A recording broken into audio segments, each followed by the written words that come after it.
ನಮಸ್ತೆ ನನ್ನ ಪ್ರಿಯ ವೀಕ್ಷಕರೇ, ನಮ್ಮ ಲಕ್ಷ ಚಾನಲ್ಗೆ ಸ್ವಾಗತ. ವೀಕ್ಷಕರೇ, ಇವತ್ತು ನಾವು ಏಕೆಂದರೆ ಮುಂದಿನ ನಾಳೆ ಶುಕ್ರವಾರ ಇದೆ ಮತ್ತು ಮುಂದೆ ಬರೋವಂಥದ್ದು ಹುಣ್ಣಿಮೆ ಇದೆ. ಮತ್ತು ನಾಳೆ ಶುಕ್ರವಾರ ಅಂತೂ ಭಾಳ ಅದ್ಭುತವಾಗಿದೆ.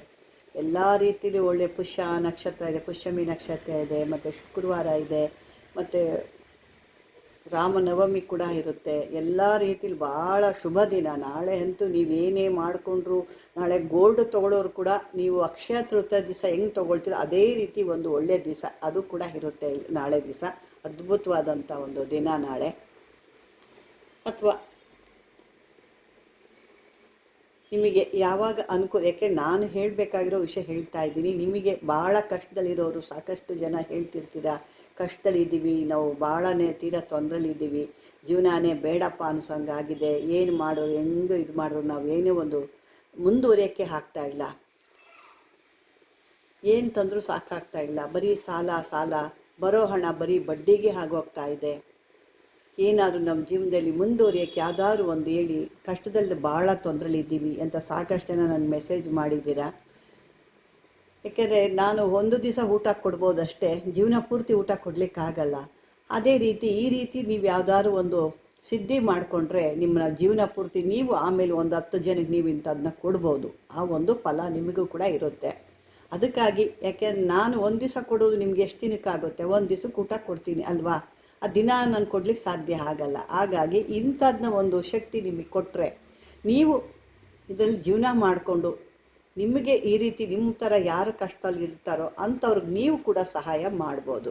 ಹಂಗಾಗಿ ಈ ಒಂದು ವಿಡಿಯೋನ ನಾನು ಇವತ್ತು ಮಾಡ್ತಾಯಿದ್ದೀನಿ. ಇದು ಬಂದು ನಿಮಗೆ ಪದ್ಮಿನಿ ಯಕ್ಷಿಣಿ ಅಂತ ಅಂದ್ಬಿಟ್ಟು.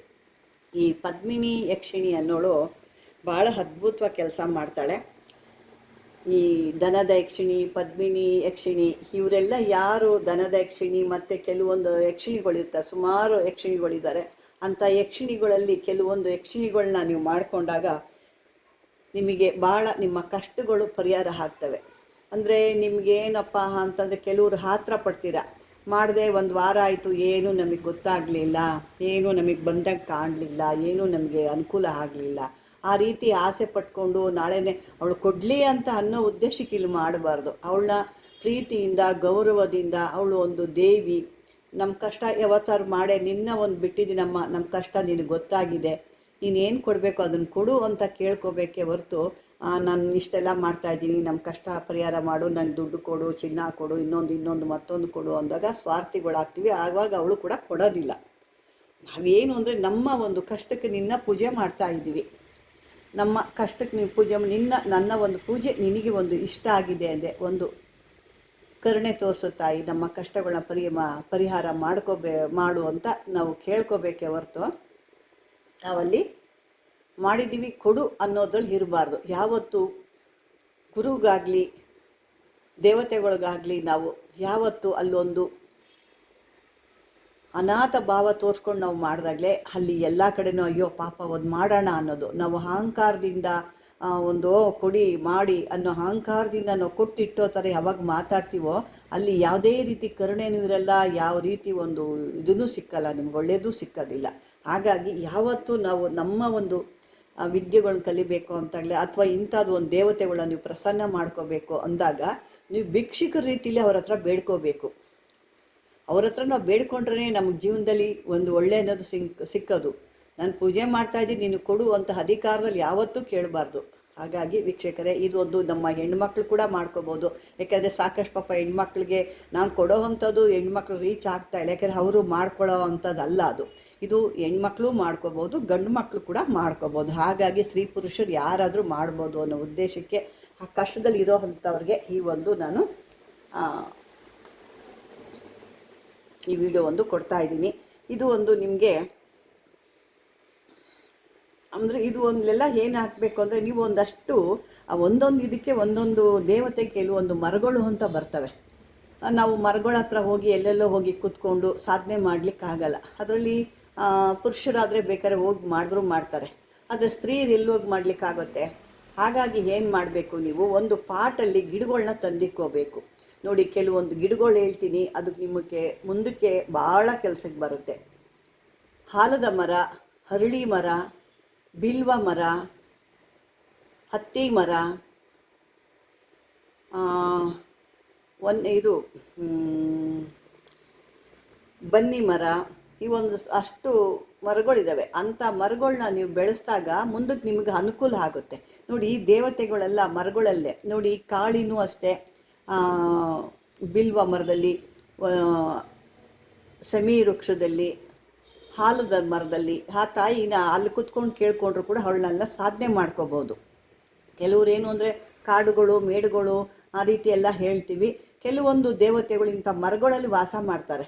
ಅಂಥ ಇದರಲ್ಲಿ ನಾವು ಕೂತ್ಕೊಂಡು ಅವ್ರ ಮುಂದೆ, ಆ ಒಂದು ಗಿಡದ ಮುಂದೆ, ಯಾಕೆ ನಾವು ಗಿಡಗಳಲ್ಲಿ ಪಾಪ ಗೊತ್ತಿಲ್ಲ, ಸಾಮಾನ್ಯವಾಗಿ ಅಷ್ಟು ದೂರದಲ್ಲಿ ಎಲ್ಲೆಲ್ಲೋ ಇರ್ತವೆ, ಅಷ್ಟು ರಾತ್ರಿಲಿ ಅಥವಾ ಆ ಸಮಯದಲ್ಲಿ ಹೋಗಿ ಮಾಡಲಿಕ್ಕೆ ಕಷ್ಟ ಆಗುತ್ತೆ. ಅದಕ್ಕೆ ನಾವೇನು ಮಾಡಬೇಕು, ಒಂದು ಚಿಕ್ಕ ಗಿಡಗಳನ್ನ ತಂದು ಪಾಟಲ್ಲಿ ಹಾಕ್ಕೊಂಡ್ಬಿಡ್ಬೇಕು. ಆ ಪಾಟಲ್ಲಿ ಹಾಕ್ಕೊಂಡಾಗ ನಿಮಗೆ ಅದು ಯಾವುದಾದ್ರು ಒಂದು ಈ ರೀತಿ ಕೆಲಸಕ್ಕೆ ಬರುತ್ತೆ. ನೋಡಿ, ಒಂದು ಕಾಳಿನ ಮಾಡ್ಕೊಳ್ತೀರಾ, ಆಲದ ಮರ ಅಂದರೆ ಏನು ದೊಡ್ಡದಾಗಿ ಬೆಳೆಸೋಕೆ ಹೋಗ್ಬಾರ್ದು. ಒಂದು ಪಾಟಲ್ಲಿ ಜಾಸ್ತಿ ಬೆಳೆಯೋಕ್ಕೆ ಬಿಡಬಾರ್ದು. ಅದನ್ನು ನಮಗೆ ಎಷ್ಟಕ್ಕೆ ಬೇಕೋ ಅಷ್ಟಕ್ಕೆ ಮಾತ್ರನೇ ಇಟ್ಕೋಬೇಕು ಅದನ್ನು. ಆಮೇಲೆ ಆಲದ ಮರ ಆಯಿತು, ಹರಳಿ ಮರ, ಹತ್ತಿ ಮರ. ಹತ್ತಿ ಮರ ಅಂತೂ ಮಹಾಲಕ್ಷ್ಮಿ ಮರ. ಮತ್ತು ತುಳಸಿ ಹೇಳ್ತೀವಿ ನಾವು, ಕೆಲವೊಂದು ಪುರಾಣದಲ್ಲಿ ಇದೆ ಅದು. ಲಕ್ಷ್ಮಿಗೂ ತುಳಸಿಗೂ ಆಗಲ್ಲ, ತುಳಸಿ ಲಕ್ಷ್ಮಿಗೆ ಹಾಕಬಾರ್ದು ಅಂತ ಹೇಳ್ತಾರೆ. ಇನ್ನೂ ಒಂದು ಪುರಾಣದಲ್ಲಿದೆ, ಆ ತುಳಸಿ ಗಿಡದ ಮುಂದೆ ಕೂತ್ಕೊಂಡು ಮಹಾಲಕ್ಷ್ಮಿಯ ಸ್ತೋತ್ರ ಹೇಳಿದೆ, ನಿಮ್ಮ ದಾರಿದ್ರ್ಯ ಹೋಗುತ್ತೆ, ಮಹಾಲಕ್ಷ್ಮಿ ನಿಮಗೆ ಆಕರ್ಷಣೆ ಆಗ್ತಾಳೆ, ಸೌಭಾಗ್ಯಗಳನ್ನು ಕೊಡ್ತಾಳೆ ಅನ್ನೋದು ಕೂಡ ಒಂದು ಪುರಾಣದಲ್ಲಿದೆ. ಅದೇ ರೀತಿ ಈ ದೇವಿಗಳನ್ನ ನೀವು, ಈ ಕೆಲವೊಂದು ಮಂತ್ರ ಇದೆ, ಆ ಮಂತ್ರ ಹೇಳಿಕೊಂಡು ನಿಮ್ಮ ಕೈಲಿ ಸಾಧ್ಯ ಆದರೆ, ಏನಾದ್ರು ಗೊತ್ತಿದ್ದರೆ ಇದ್ರ ಬಗ್ಗೆ ನೀವೊಂದು ಮಂಡಲ ಹಾಕ್ಕೋಬೋದು. ಮಂಡಲ ಹಾಕ್ಕೊಂಡು ಕೂತ್ಕೋಬೋದು. ಇಲ್ಲ ಅಂದರೆ ನೀವು ಕೂತಂಥ ಜಾಗದಲ್ಲಿ ಯಾವುದಾದ್ರು ಒಂದು ಚಾಪೆನೋ ಅಥವಾ ಒಂದು ಹಳದಿ ಬಟ್ಟೆನೋ ಏನಾದರೂ ಹಾಕ್ಕೋಬೋದು. ನೀವು ಉಟ್ಕೊಳ್ಳೋ ಅಂಥದ್ದು ಹೆಣ್ಣು ಮಕ್ಕಳಾದರೆ ಹಳದಿ ಸೀರೆ ಅಥವಾ ಕೆಂಪು ಸೀರೆ ಅಥವಾ ಬಿಳಿ, ಇದರಲ್ಲಿ ಯಾವುದರಲ್ಲೂ ಹಾಕ್ಕೋಬೋದು. ಗಂಡು ಮಕ್ಕಳು ಅಷ್ಟೇ ಇದೇ ರೀತಿಲಿ ಇರುತ್ತೆ, ಯಾವುದಲ್ಲಾದರೂ ಹಾಕ್ಕೋಬೋದಾಗುತ್ತೆ.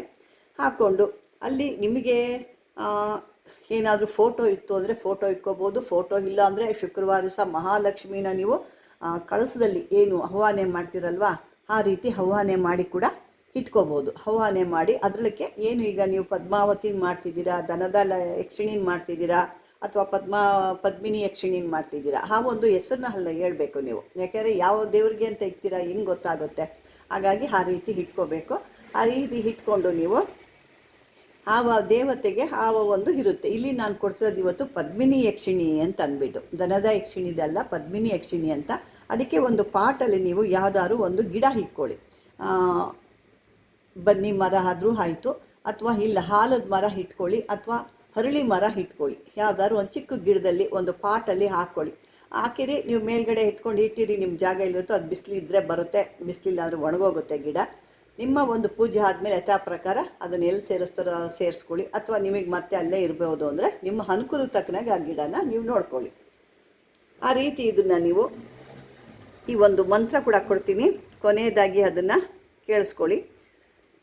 ಇದಕ್ಕೆ ಒಂದು ನಾನು ಹೇಳಿದಲ್ವ, ಆ ಒಂದು ಗಿಡ, ಅದು ಯಾವ ಗಿಡ ನಿಮಗೆ ನಾನು ಹೇಳ್ದಂಗೆ ಆ ಗಿಡ ಇಟ್ಕೊಳ್ಳಿ. ಅದ್ರ ಮುಂದೆ ಒಂದು ಮಂಡಲನ ಹಾಕಿ, ಯಾವುದಾದ್ರೂ ಮಹಾಲಕ್ಷ್ಮಿಗೆ ಸಂಬಂಧಪಟ್ಟ ಕುಬೇರ ರಂಗೋಲೆ ಬರುತ್ತೆ, ಲಕ್ಷ್ಮೀ ಹೃದಯ ರಂಗೋಲೆ ಬರುತ್ತೆ, ಇದು ಯಾವುದಾದ್ರು ಮಾಡ್ಕೊಳ್ಳಿ. ಇದು ಯಾವುದು ಆಗಲಿಲ್ಲ ಅಂದರೆ ಅಲ್ಲೇ ಮಹಾಲಕ್ಷ್ಮಿದು ಕಳಸನ ಸ್ಥಾಪನೆ ಮಾಡಿ ನೀವು ಆ ದೇವಿನ ಹೂಗಳಿಂದ, ಒಳ್ಳೆ ಹೂಗಳಿಂದ, ಸುವಾಸನೆ ಇರೋವಂಥ ಹೂಗಳಿಂದ ಅರ್ಚನೆ ಮಾಡಿ, ಒಂದು ಧೂಪ ದೀಪ ನೈವೇದ್ಯ ಅಂತ ಕೊಟ್ಟು, ಇದನ್ನು ಇದೇ ರೀತಿ ನೀವು ಮಾಡಿಕೊಂಡು 1 ತಿಂಗಳವರೆಗೂ ಇದನ್ನ ಮಾಡಬೇಕು. ಅಂದರೆ ಇದು ರಾತ್ರಿ ಹೊತ್ತಲ್ಲೇ ಆರಂಭ ಮಾಡಬೇಕು.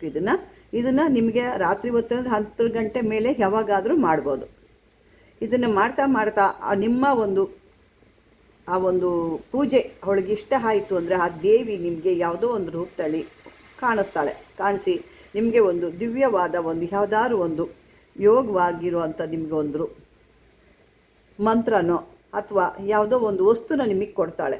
ಕೊಟ್ಟಾಗ ನಿಮ್ಮ ಜೀವನ ಅದ್ಭುತವಾಗಿ ನಡೆಯುತ್ತೆ. ಈ ಮಂತ್ರ ಒಂದು ನಿಮ್ಗೆ ಹೇಳ್ಕೊಡ್ತೀನಿ. ಈಗ ಆ ಮಂತ್ರನ ಸ್ವಲ್ಪ ಗಮನವಿಟ್ಟು ಕೇಳಿ. ಓಂ ಹ್ರೀಂ ಪದ್ಮಿನಿ ಸ್ವಾಹ.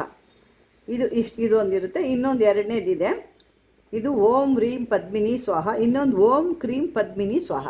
ಎರಡಿದೆ. ಇದರಲ್ಲಿ ನಿಮ್ಗೆ ಯಾವ್ದಾದ್ರು ತಗೋಬೋದು. ಓಂ ಹ್ರೀಂ ಪದ್ಮಿನಿ ಸ್ವಾಹ ಅದಾರು ತಗೊಳ್ಳಿ, ಇಲ್ಲಾಂದರೆ ಓಂ ಕ್ರೀಂ ಪದ್ಮಿನಿ ಸ್ವಾಹ. ಇಲ್ಲಿ ಒಂದು ಅಕ್ಷರ ಮಾತ್ರ ಯತ್ವಾಸ ಆಗ್ತಾ ಇದೆ. ಇದು ಎಲ್ಲ ಇನ್ನೊಂದು ಏನಪ್ಪ ಅಂದರೆ, ನಾನು ಕಳೆದ ವಿಡಿಯೋದಲ್ಲಿ ಕೂಡ ಹೇಳಿದ್ದೆ, ಈ ಕರ್ಣ ಯಕ್ಷಿಣಿ ತಗೊಂಡಾಗ ಕೆಲವ್ರಿಗೆ ಅದು ಅವಳು ಒಲ್ದುಬಿಟ್ಲು ಅಂದರೆ, ಈ ಯಾರು ಈ ಶಾಸ್ತ್ರ ಹೇಳೋರು ಅಥವಾ ಮೈ ಮೇಲೆ ದೇವರು ಬಂದು ಹೇಳ್ತಾರಲ್ವ, ಆ ಥರದವ್ರಿಗೆ ಅದು ಭಾಳ ಅನುಕೂಲ. ಆ ದೇವತೆ ಹಿಂಗೆ ಇಂಥದಕ್ಕೆ ಬಂದಿದ್ದಾರೆ ಅವರು, ಇಂಥದ್ದು ಅಂಥದ್ದೆಲ್ಲ ಒಂದು ಮುನ್ನೆಚ್ಚರಿಕೆ ಕೊಡುತ್ತೆ. ಆ ಥರ ಇರುತ್ತೆ. ಇನ್ನೂ ಸಾಕಷ್ಟು ಇದ್ದಾವೆ. ನಾನು ಯಾಕೆಂದರೆ ಹೆಣ್ಣುಮಕ್ಕಳು ನಾಳೆ ಶುಕ್ರವಾರ ಇರೋದ್ರಿಂದ, ಅದು ಅದ್ಭುತವಾದಂಥ ಶುಕ್ರವಾರ ಇರೋದ್ರಿಂದ ಇದು ಆಗಲಿ ಅನ್ನೋ ಉದ್ದೇಶಕ್ಕೆ ಮಾಡ್ಕೊಳ್ಳೋರು ಪಾಪ ಶಕ್ತಿ ಇದ್ದರೆ ಇವತ್ತು ಇದಕ್ಕೇನು ಬೇಕಾದೆಲ್ಲ ಹೊಂಚ್ಕೊಂಡು ಇಟ್ಕೊಂಡು ನಾಳೆ ರಾತ್ರಿ ಮಾಡೋ ಅಂಥದ್ದು, ಬೆಳಿಗ್ಗೆ ಮಾಡೋ ಅಂಥದ್ದಲ್ಲ, ಇದು ರಾತ್ರಿ ಮಾಡೋ ಅಂಥದ್ದು. ಈ ಮಂತ್ರ ಕೂಡ ಕೊಟ್ಟಿದ್ದೀನಿ. ಸರಿಯಾದ ಅರಿಶಿನ ಕುಂಕುಮ ಅಂತಂದರೆ, ಕುಂಕುಮ ಅವಳಿಗೆ ಭಾಳ ಪ್ರಿಯವಾದದ್ದು ಒಂದು ಮೆರೂನ್ ಕಲರಲ್ಲಿ ಕುಂಕುಮ ತೊಗೊಳ್ಳಿ. ರೆಡ್ ಆಗಲ್ಲ, ಮೆರೂನ್ ಕಲರ್ ತೊಗೊಳ್ಳಿ. ನೀವು ಉಟ್ಕೊಳ್ಳೋ ಅಂಥ ಸೀರೆ ಕೂಡ ಬಿಳಿದಾಗಿರ್ಬೋದು ಅಥವಾ ಅರಿಶಿನದ್ದಾಗಿರ್ಬೋದು, ಈ ರೀತಿ ಹಾಕ್ಕೊಳ್ಳಿ. ಅಥವಾ ಕೆಂಪು ಕಲರ್ ಉಟ್ಕೊಂಡ್ರೂ ನಡೆಯುತ್ತೆ. ಈ ರೀತಿಲಿ ಅದನ್ನು ಅನುಸರಣೆ ಮಾಡಿಕೊಂಡ್ರೆ ನಿಮ್ಮ ದಾರಿದ್ರ್ಯಗಳು, ಕಷ್ಟಗಳೆಲ್ಲ ಪರಿಹಾರ ಆಗಿ ನಿಮ್ಮ ಏನೋ ಒಂದು ಜೀವನಕ್ಕೆ ತಕ್ಕನಾಗಿ ಅವಳು ಮುಂದಕ್ಕೆ ನಿಮ್ಮ ಅಭಿವೃದ್ಧಿ ಅಂತ ಬೆಳೆಸ್ತಾಳೆ. ಅಂದರೆ ನಾಳೆ ಮಾಡದೆ ಆಗಲಿಲ್ಲ ಅಂತ ಮತ್ತೆ ಹೇಳಕ್ಕೆ ಹೋಗಬೇಡಿ. ನಾನು ಮೊದಲೇ ಹೇಳಿದ್ದೀನಿ, ಯಾವತ್ತೂ ಅವಳು ಕೊಡ್ತಾಳೆ ಅನ್ನೋ ಉದ್ದೇಶಕ್ಕೆ ನಾವು ಮಾಡಬಾರ್ದು. ಏನೋ ನಾನು ಮಾಡಿದ್ದೀನಮ್ಮ, ನನ್ನ ಒಂದು ಪೂಜೆ ನಿನಗಿಷ್ಟ ಆಯಿತು ಅಂದರೆ ನನ್ನ ಕಷ್ಟ ಪರಿಹಾರ ಮಾಡು ಅಂತ ಕೇಳ್ಕೋಬೇಕೇ ಹೊರತು ಯಾರಿಗೆ ಆಗಲಿ, ಒಂದು ಗುರುವೇ ಆಗಲಿ, ಒಂದು ದೇವತೆಗಳನ್ನಾಗಿ ಒತ್ತಾಯ ಮಾಡಬಾರ್ದು ಯಾವತ್ತೂ. ಹಾಗಾಗಿ ವೀಕ್ಷಕರೇ, ಈ ಒಂದು ವಿಡಿಯೋನ ಯಾಕೆ ಇಷ್ಟು ನನಗೂ ಇವತ್ತು ಕೆಲಸ ಇತ್ತು, ಆದರೂ ಬಿಟ್ಟು ನಾನು ಮಾಡ್ತಾ ಇದ್ದೀನಿ. ಅದನ್ನು ನೋಡಿಕೊಂಡು ನಿಮ್ಮ ಕಷ್ಟಗಳನ್ನ ಪರಿಹಾರ ಮಾಡ್ಕೊಳ್ಳಿ ಅಂತ. ಅದರಲ್ಲಿ ಎಸ್ಪೆಷಲಿ ಒಂದು ಮಹಿಳೆಯರು ಇದನ್ನು ಮಾಡಿಕೊಂಡಾಗ ಭಾಳ ಅದ್ಭುತ. ಮತ್ತು ಗಂಡ ಹೆಂಡತಿಲಿ ಕೂಡ ಅನ್ಯೋನ್ಯವಾಗಿ ಇರ್ತೀರ, ಅದು ಕೂಡ ಬರುತ್ತೆ ಇದರೊಳಗೆ. ಸಾಕಷ್ಟು ನಿಮಗೆ ಗೊತ್ತಾಗ್ತಾ ಇರುತ್ತೆ. ಅದು ಮಾಡ್ಕೊಂಡು ನಿಮಗೆ ಸಿದ್ಧಿ ಆಗೋಯಿತು ಅಂದರೆ ನಿಮಗೆ ನಿಮ್ಮಲ್ಲಿ ಏನು ಬದಲಾವಣೆ ಆಗುತ್ತೆ, ನಿಮ್ಮ ದೇಹದಲ್ಲಿ ಏನಾಗುತ್ತೆ, ನಿಮ್ಮ ಮನಸ್ಸು ಏನಾಗುತ್ತೆ ಅನ್ನೋದು ನಿಮಗೆ ಗೊತ್ತಾಗುತ್ತೆ. ನಾನು ಹೇಳಲ್ಲ. ಅಂದರೆ ಇದು ನಿರಂತರವಾಗಿ ನಿಮಗೆ ಒಂದು ತಿಂಗಳ ತನಕ ಹೇಳ್ತಾ ಇರಬೇಕಾಗುತ್ತೆ. ಅಷ್ಟರೊಳಗೆ ಆ ದೇವಿ ಏನಾದರೂ ನಿಮ್ಮ ಭಕ್ತಿಗೆ ಮೆಚ್ಚರೆ ಬರ್ಬೋದು. ದಿನಕ್ಕೆ 1000 ಮಂತ್ರ ಇದನ್ನು ಮಾಡಬೇಕು. ಏನು ಹೇಳಿದೆಯಲ್ಲ, ಈ ಮಂತ್ರ ಹೇಳ್ಕೊಟ್ಟಿದ್ದೀನೋ ಆ ಮಂತ್ರ ದಿನಕ್ಕೆ 1 ಸಾರಿ ಹಾಕಬೇಕಾಗುತ್ತೆ. ಇದನ್ನು ಪೂರ್ವಕ್ಕೆ ಅಥವಾ ಉತ್ತರಕ್ಕೆ ಹೇಳ್ಕೊಳ್ಳಿ, ಕೂತ್ಕೊಳ್ಳಿ, ಮುಖ ಇಟ್ಕೊಂಡು ಆ ಮರದ ಕಡೆ ಇಟ್ಕೊಂಡು. ಯಾಕೆ ನಾಳೆ ಕೂಡ ಟೈಮ್ ಇದೆ, ನಾಳೆ ಸಂಜೆ ತನಕ ಆ ಗಿಡಗಳು ಎಲ್ಲ ಕಡೆಯೂ ಸಿಗುತ್ತೆ. ಎಲ್ಲರೂ ಒಂದು ಬೇಲಿಗಳಲ್ಲಿ ಮರದಗಳಲ್ಲೆಲ್ಲ ಹುಟ್ಟಿರ್ತವೆ. ಹಾಲದ ಮರ ಅಥವಾ ಅರಳಿ ಮರ ತಂದಿಟ್ಕೊಳ್ಳಿ. ಸಿಕ್ಕಲಿಲ್ಲ ಅಂದರೆ ಹತ್ತಿ ಮರ ತಂದಿಟ್ಕೊಳ್ಳಿ. ಈ ರೀತಿ ಮಾಡ್ಕೊಳ್ಳಿ ಅಂತ ಹೇಳ್ತಾ ವೀಕ್ಷಕರೇ, ಈ ಒಂದು ವಿಡಿಯೋ ನಿಮ್ಗೆ ಇಷ್ಟವಾದರೆ ಲೈಕ್ ಮಾಡಿ, ಶೇರ್ ಮಾಡಿ, ಸಬ್ಸ್ಕ್ರೈಬರ್ ಮಾಡ್ಕೊಳ್ಳಿ. ಧನ್ಯವಾದಗಳು.